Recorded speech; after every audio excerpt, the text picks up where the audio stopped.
സുഗമോദേവി സീരിയലിൻ്റെ പുതിയൊരു എപ്പിസോഡിൻ്റെ promo review വിശേഷങ്ങളിലേക്ക് എല്ലാവർക്കും സ്വാഗതം. അങ്ങനെ നമ്മളുടെ ഹരിവക്കീൽ അരുന്ധതിയോട് സത്യങ്ങൾ തുറന്നു പറയുമ്പോൾ അരുന്ധതിയിൽ നിന്നും ഉദ്ദേശിച്ച പ്രതികരണം ഒന്നും കിട്ടണില്ല. അപ്പോൾ തന്നെ ഹരിവക്കീലിന് കാര്യങ്ങൾ ഏകദേശമൊക്കെ മനസ്സിലാവുന്നുണ്ട്. പിന്നീട് ഹരിവക്കീൽ പറയുന്നുണ്ട്, എന്തായാലും നാളത്തോടുകൂടി ഒരുപാട് സത്യങ്ങൾ പുറത്തു വരും, പലരുടെയും മുഖംമൂടി വലിച്ചു കീറപ്പെടും, അഭിനയമൊക്കെ അതോടുകൂടി നിൽക്കും എന്നൊക്കെ പറയുമ്പോൾ ഈ അരുന്ധതി ആണെങ്കിൽ അതിന് തിരിച്ച് മറുപടി ഒന്നും പറയാതെ ഇങ്ങനെ പേടിച്ച് തന്നെയാണ് നിൽക്കുന്നത്. ഹരിവക്കീൽ പോയി കഴിഞ്ഞതും ഋഷിയോട് പറയുന്നുണ്ട്, ഞാൻ അപ്പോഴേ നിന്നോട് പറഞ്ഞതാ, ആ ജഡ്ജ് നിസ്സാരക്കാരനല്ല, അയാൾക്ക് വർഷങ്ങളുടെ എക്സ്പീരിയൻസ് ഉണ്ട്, ഒരുപാട് പ്രതികളെ കണ്ടിട്ടുണ്ട്, അതുകൊണ്ട് പെട്ടെന്ന് തന്നെ അയാൾക്ക് കാര്യങ്ങൾ മനസ്സിലാവും, സത്യങ്ങൾ എന്തായാലും തുറന്നു പറയാൻ. ഞാനിപ്പോൾ തന്നെ ഒരു വക്കീലിനെ കാണാം, വക്കീലിനെ കണ്ട് നമുക്ക് പ്രഭാവതിയോ സിദ്ധാർത്ഥനെയോ ദേവികയോ വിളിച്ച് സത്യങ്ങളെല്ലാം പറയാം. അന്നേരം ഋഷി പറയുന്നുണ്ട്, അമ്മ ഇങ്ങനെ പേടിക്കേണ്ട കാര്യമൊന്നുമില്ല എന്ന് പറയുമ്പം, നീ എന്താ ഋഷി ഉദ്ദേശിക്കുന്നത്? ഇപ്പം നീ കുടുങ്ങാൻ പോവാ, നീ നന്ദനെ കൊടുക്കാനാണ് നോക്കിയത്, പക്ഷെ ശരിക്കും കുടുങ്ങാൻ പോണത് നിങ്ങൾ തന്നെയാണ്. നീയും കൊടുങ്ങും, നിന്നെ സഹായിച്ച ഇസബെല്ലയും കെവിനും ഞാനും എല്ലാവരും കൊടുങ്ങും, എല്ലാവരും ജയിലിലേക്ക് പോകാനുള്ള വഴി ഇപ്പോൾ തെളിഞ്ഞു വന്നേക്കണേ, എത്രയും പെട്ടെന്ന് ഇതിനൊരു പരിഹാരം കണ്ടെത്തണമെന്ന്. പിന്നീട് ഹരിവക്കീലാണെങ്കിൽ ചന്ദ്രോത്തി എന്നിട്ട് കാര്യങ്ങളൊക്കെ പറയുന്നുണ്ട്.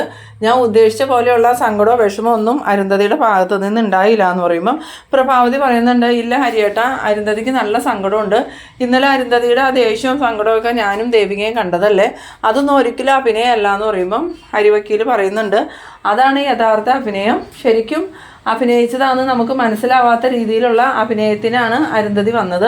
എന്തായാലും എനിക്കിതൊന്നും വിശ്വാസമായിട്ടില്ല. ഒരു മകൻ മരിച്ചു എന്ന് കേൾക്കുമ്പം അമ്മയിൽ ഉണ്ടാകുന്ന പ്രതികരണമോ ആർത്തലച്ചുള്ള കരച്ചിലോ ഒന്നും അരുന്ധതിക്ക് ഉണ്ടായില്ല എന്ന്.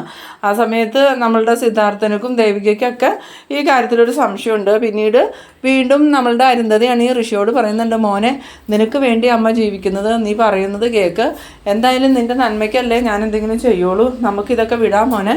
അങ്ങനെ അരുന്ധതി പറയുന്ന സമയത്താണ് ഋഷിയുടെ ഫോൺ ബെല്ലടിക്കുന്നത്. ഫോൺ എടുത്ത് നോക്കിയതും ഇസബെല്ലയാന്ന് കണ്ടിട്ട് ഋഷി പെട്ടെന്ന് തന്നെ കോൾ അറ്റൻഡ് ചെയ്തതും ഇസബെല്ല ചോദിക്കുന്നുണ്ട്, നീ എന്താ ഋഷി ഫോൺ കട്ട് ചെയ്തിട്ട് പോയെന്ന് ചോദിക്കുമ്പോൾ, അതാ ജഡ്ജില്ലേ, അയാൾ ഇവിടെ വന്നിട്ടുണ്ടായിരുന്നു, എന്താ അയാൾ പറഞ്ഞതെന്ന് ചോദിക്കുമ്പോൾ, എന്തായാലും നമ്മളെല്ലാവരും കുടുങ്ങാൻ പോവാ, അയാൾ പറഞ്ഞത് നാളെ സിദ്ധാർത്ഥൻ്റെ മകൻ നന്ദന് അരുന്ധതിയുടെ മകൻ ഋഷിയെ കൊന്ന കേസിൽ പോലീസിൽ ഹാജരാക്കാൻ പോവാന്നാണ് പറഞ്ഞത്. ആ സമയത്ത് ഇസബെല്ല ചോദിക്കുന്നുണ്ട്, എന്ത് നേരാണോ എന്ന് ചോദിക്കുമ്പോൾ ഞാൻ പറഞ്ഞത് നേരാ.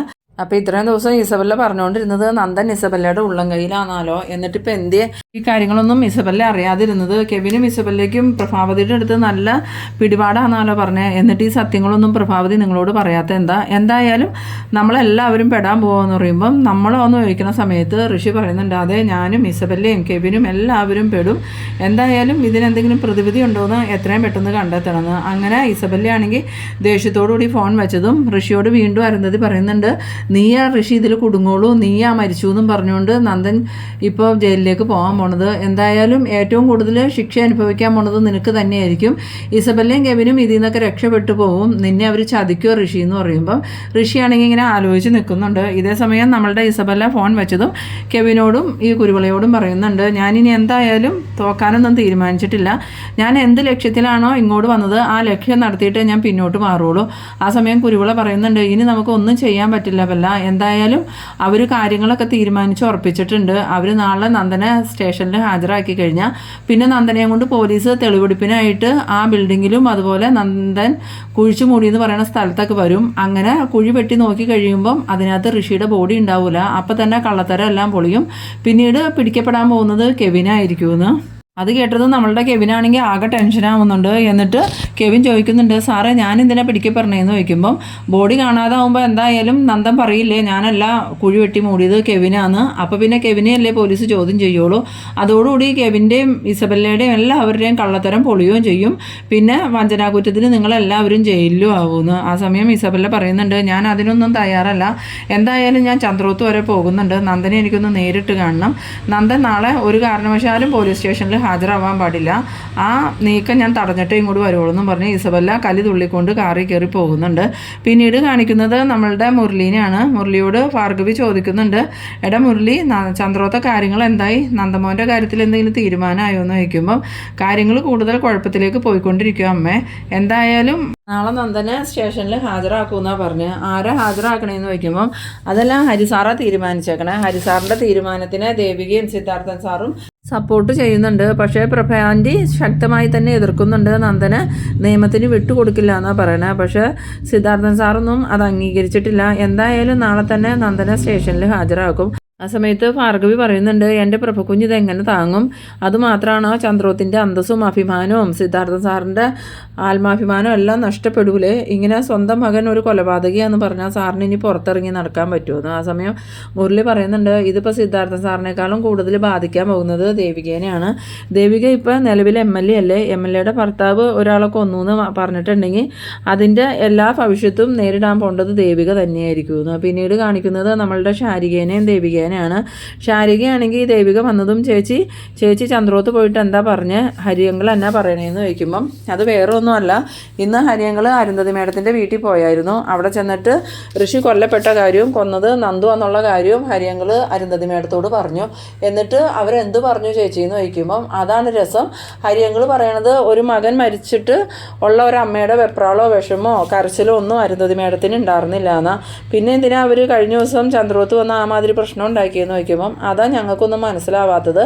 ഹരിയങ്കളിന് എന്തൊക്കെയോ സംശയങ്ങളുണ്ട്. നന്ദു പറയണത് ഫുള്ളായിട്ടും ഹരിയങ്കൾ വിശ്വസിച്ചിട്ടൊന്നുമില്ല. എന്തൊക്കെയോ കാര്യങ്ങൾ നന്ദു മറച്ചു വയ്ക്കുന്നുണ്ടെന്ന് തന്നെയാണ് ഹരിയങ്കൾ ഇപ്പോഴും പറയണേ. ചേച്ചി എന്താ ഉദ്ദേശിക്കണേന്ന് ചോദിക്കുമ്പം വേറെ ഒന്നുമല്ല ശാരി, ഇപ്പം സ്വന്തം മകൻ മരിച്ചു എന്ന് കേൾക്കുമ്പം അരുന്ധതി മേഡം ഭയങ്കരമായിട്ട് കരയുകയും ബഹളം വയ്ക്കുകയൊക്കെ ചെയ്യേണ്ടതല്ലേ? അങ്ങനെ ഒരു പെരുമാറ്റമൊന്നും അരുന്ധതി മേഡത്തിൻ്റെ ഭാഗത്തുനിന്ന് ഉണ്ടായില്ല. അരുന്ധതി മേഡത്തിൻ്റെ മുഖത്ത് ഭയം മാത്രമേ കണ്ടോളൂ എന്നാണ് ഹരിയങ്കൾ പറഞ്ഞ്. ഇനിയിപ്പോൾ ഈ ഋഷീനെ കൊന്നു എന്ന് നന്ദേട്ടൻ്റെ തോന്നലാണോന്ന് ചോദിക്കുമ്പം അതും പറയാൻ പറ്റില്ല. അതും ഹരിയങ്കൾ ചോദിക്കുന്നുണ്ട്. പിന്നെ അമ്മയുടെ പെരുമാറ്റത്തിൽ നിന്നും അമ്മയും എന്തൊക്കെയോ കാര്യങ്ങൾ മറച്ചു വെക്കുന്നുണ്ടെന്നാണ് ഞങ്ങൾക്ക് തോന്നുന്നത്. ഞങ്ങൾ അറിഞ്ഞത് മാത്രമല്ല സത്യം, അതിൻ്റെ അപ്പുറത്തേക്ക് വേറെ എന്തൊക്കെയോ സത്യങ്ങളുണ്ട്. പിന്നീട് ശാരിക പറയുന്നുണ്ട്, എന്തായാലും ഈ സത്യത്തിൻ്റെ പുറകെ തന്നെയാണ് ഞാൻ. എത്രയും പെട്ടെന്ന് സത്യങ്ങളെല്ലാം ഞാൻ പുറത്തു കൊണ്ടുവരും ചേച്ചി എന്ന് പറയുമ്പം നീ ആവശ്യമില്ലാതെ അബദ്ധത്തിലൊന്നും ചെന്ന് ചാടരുത്, അല്ലെങ്കിൽ തന്നെ 100 കൂട്ടം പ്രശ്നങ്ങളുണ്ട്. സമയത്ത് ശാരിക പറയുന്നുണ്ട്, ഇല്ല ചേച്ചി, ഞാൻ ഒരു അബദ്ധത്തിലും ചെന്ന് ചാടൂല, ഞാൻ ചേച്ചിയെ രക്ഷിക്കാനാണ് നോക്കണേ. ഈ സമയത്ത് നമ്മളുടെ മാധവനാണെങ്കിൽ ദേവികയുടെയും ശാരികയുടെയും സംസാരം കേട്ടിട്ട് എന്താണെന്ന് അറിയാൻ വേണ്ടിയിട്ട് ജനലക്കയിലേക്ക് വരുന്ന സമയത്ത് നമ്മളുടെ ശാരികയാണെങ്കിൽ ദേവികയോട് പറയുന്നുണ്ട്, എന്നാലും ചേച്ചി നന്ദേട്ടനെ ഒരാളെ കൊന്നു എന്ന് എനിക്ക് വിശ്വസിക്കാൻ പറ്റണില്ല എന്ന്. ആ സമയം ദേവിക പറയുന്നുണ്ട്, നന്ദു തന്നെ സമ്മതിച്ചല്ലോ ഋഷിയെ നന്ദു കൊന്നു എന്ന്, പിന്നെ നമ്മൾ എന്ത് പറയാനാ ശാരി എന്ന് ചോദിക്കുമ്പം ഈ മാധവനാണെങ്കിൽ ഇത് കേട്ടിട്ട് ഇങ്ങനെ ആകെ ഷോക്കായി സ്തംഭിച്ച് നിൽക്കുന്നുണ്ട്. ഇവരാണെങ്കിൽ ഈ മാധവനെ കാണൂല. എന്നിട്ട് ദേവിക പറയുന്നുണ്ട്, എന്തായാലും നാളത്തോടു കൂടി ഇതിനൊരു തീരുമാനമാവും. നന്ദുവിനെ നാളെ തന്നെ സ്റ്റേഷനിൽ ഹാജരാക്കണമെന്ന് ഹരിയങ്കൾ പറഞ്ഞ് അതോടുകൂടി കുറേ സത്യങ്ങൾ പുറത്തു വരുമെന്നും ഹരിയങ്കൾ പറയുന്നുണ്ടെന്ന് പറയുമ്പം ശാരിക പറയുന്നുണ്ട്, അതെന്തായിരിക്കും ഹരിസാർ ഉദ്ദേശിക്കണേന്ന് ചോദിക്കുമ്പം അതൊന്നും വ്യക്തമായിട്ട് ഹരിയങ്കൾ പറഞ്ഞില്ല. എന്തായാലും നാളെ എന്താ സംഭവിക്കാൻ പോണേന്ന് നമുക്ക് നോക്കാമെന്ന്. ഇതേ സമയം നമ്മളുടെ മാധവനാണെങ്കിൽ ദേവികയുടെയും ശാരികയുടെ അടുത്തേക്ക് വരുന്നുണ്ട്. എന്നിട്ട് ചോദിക്കുന്നുണ്ട്, മോളെ നന്ദൻ ആരെ കൊന്ന കാര്യം നിങ്ങൾ പറയണേന്ന് ചോദിക്കുമ്പം ശാരികയും ദേവികയും നന്നായിട്ട് തന്നെ ഞെട്ടുന്നുണ്ട്. ആ സമയത്ത് ശാരിക പറയുന്നുണ്ട്, ഇല്ല അച്ഛാ ഞങ്ങൾ അങ്ങനെയൊന്നും പറഞ്ഞില്ലല്ലോ എന്ന് പറയുമ്പോൾ ഞാൻ കേട്ടതാ നിങ്ങൾ രണ്ടുപേരും സംസാരിക്കുന്നത്. നന്ദന ആരെയോ കൊന്നിട്ടുണ്ട്, അരുന്ധതി മേഡത്തിൻ്റെ മകൻ ഋഷിയെ കൊന്നതെന്ന് ദേവിക പറയണത് ഞാൻ കേട്ടു. എന്നാൽ ഇത് സംഭവിച്ച മോളെ ഞാൻ ഈ കേട്ടതൊക്കെ സത്യമാണോ എന്ന് ചോദിക്കുമ്പം ശാരികയ്ക്കും ദേവികയ്ക്കും ഇനിയൊന്നും മറച്ചു വെച്ചിട്ട് കാര്യമില്ല എന്ന് മനസ്സിലായിട്ട് ദേവിക പറയുന്നുണ്ട്, ഇനി അച്ഛനോടൊന്നും ഞാൻ മറച്ചു വെക്കണില്ല. അച്ഛ നന്ദുവിനൊരു അബദ്ധം പറ്റി, നന്ദു അരുന്ധതിയുടെ മോൻ ഋഷിയെ കൊന്നു എന്ന്. അത് കേട്ടതും മാധവനാണെങ്കിൽ എൻ്റെ ദൈവങ്ങളെ ഇനി ഞാൻ എന്ത് ചെയ്യും, എൻ്റെ കുഞ്ഞിൻ്റെ ജീവിതം പോയല്ലോ എന്നൊക്കെ പറഞ്ഞിങ്ങനെ എണ്ണി പറക്കുമ്പം ശാരിക പറയുന്നുണ്ട്, അതിന് അച്ഛനിങ്ങനെ ടെൻഷൻ ആവേണ്ട കാര്യമൊന്നുമില്ല, ചേച്ചിയല്ലല്ലോ തെറ്റ് ചെയ്തത്, നന്ദേട്ടനല്ലേ, എന്നാലും മോളുടെ ജീവിതമല്ലേ പോണേ, നന്ദൻ എന്നാൽ ജയിലിൽ പോവില്ലേ എന്ന് ചോദിക്കുമ്പം അത് പിന്നെ തെറ്റ് ചെയ്തവർ ശിക്ഷിക്കപ്പെടണ്ടേ, ഒരാളെ കൊന്നയാൾ ജയിലിൽ പോവാതെ എങ്ങനെയാ അച്ഛാ?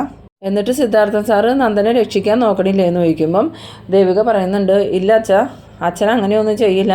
നാളെ തന്നെ നന്ദുവിനെ കോടതിയിലോ സ്റ്റേഷനിലോ ഹാജരാക്കി ഈ അരുന്ധതിയുടെ മകനെ കൊന്ന കാര്യം വെളിപ്പെടുത്തണമെന്ന് അച്ഛൻ പറഞ്ഞേക്കണേ.